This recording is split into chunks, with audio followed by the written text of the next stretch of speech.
Chers amis, Monseigneur Laurent Ulrich est le nouvel archevêque de Paris. Il succède ainsi à Monseigneur Aupetit. Vous êtes sûrement au courant de la nomination de l'ancien archevêque de Lille à la tête du diocèse de la capitale. Comme tel, il aura notamment pour mission de veiller sur Notre-Dame, sa cathédrale. Et c'est là que les soucis commencent. Je dois vous dire que la nomination de Monseigneur Ulrich a été accueillie avec une vive inquiétude par les amoureux du patrimoine. L'historien d'art et fondateur de la Tribune de l'Art, Didier Rickner, a dénoncé l'arrivée d'un archevêque ennemi du patrimoine. Monsieur Rickner rappelle que la destruction de la chapelle Saint-Joseph de Lille a eu lieu avec la bénédiction de Monseigneur Ulrich. D'après M. Rickner, il s'agit ni plus ni moins que d'un crime contre le patrimoine. Comme si cela ne suffisait pas, Monseigneur Ulrich a aussi mis à la vente l'Évangiliaire de Saint-Michel, le fleuron de la bibliothèque de l'Institut catholique de Lille. Didier Rickner en conclut que pour Monseigneur Ulrich, les monuments historiques sont des biens dispensables, superflus, dont il se moque complètement. Voilà ce qui est très inquiétant quand on sait que Monseigneur Ulrich devra décider des suites à donner au projet de modernisation intérieure de Notre-Dame porté par le diocèse. Des textes explicatifs en arabe et en mandarin devraient être projetés sur les murs. Un environnement sonore devrait accueillir les touristes.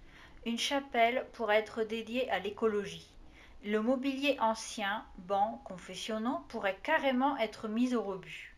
Et comme si cela ne suffisait pas, une collaboration avec des artistes athées, connus pour leurs œuvres féministes, érotiques et ésotériques, a été publiquement envisagée. Trois noms reviennent: Pignon Ernest, Bourgeois et Kieffer. Ernest Pignon-Ernest est un compagnon de route du Parti communiste, soutien de M. Yann Brossat, un élu parisien qui n'a pas hésité à réclamer la destruction du Sacré-Cœur de Montmartre. Louise Bourgeois est l'auteur d'œuvres érotiques, pour ne pas dire pornographiques.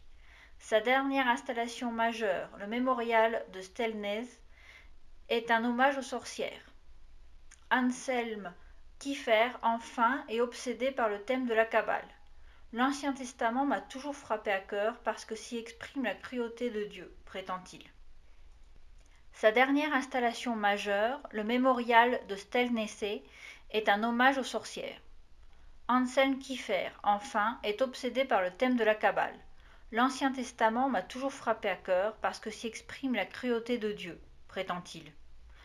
Le projet, mené sous la houlette du père Drouin, conduirait donc très probablement à une dénaturation, voire à une profanation de la cathédrale, s'il était mené à terme.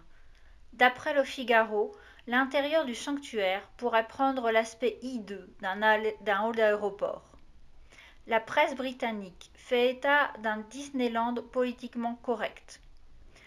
Ce que l'incendie a épargné, le diocèse veut le détruire, ont mis en garde une centaine de personnalités, dont Stéphane Bern, dans les colonnes du Figaro. Que va faire maintenant le nouvel archevêque? Avenir de la culture a pris les devants, en lui écrivant afin de l'informer que plus de 100 000 personnes ont signé la pétition demandant au diocèse de renoncer au projet de modernisation de Notre-Dame. Si vous-même n'avez pas déjà signé cette pétition, je vous invite à le faire en cliquant sur le lien qui se trouve en dessous de la vidéo. Seule la mobilisation des catholiques et de tous les Français amoureux de notre patrimoine pourra sauver Notre-Dame de la défiguration. Je compte sur vous.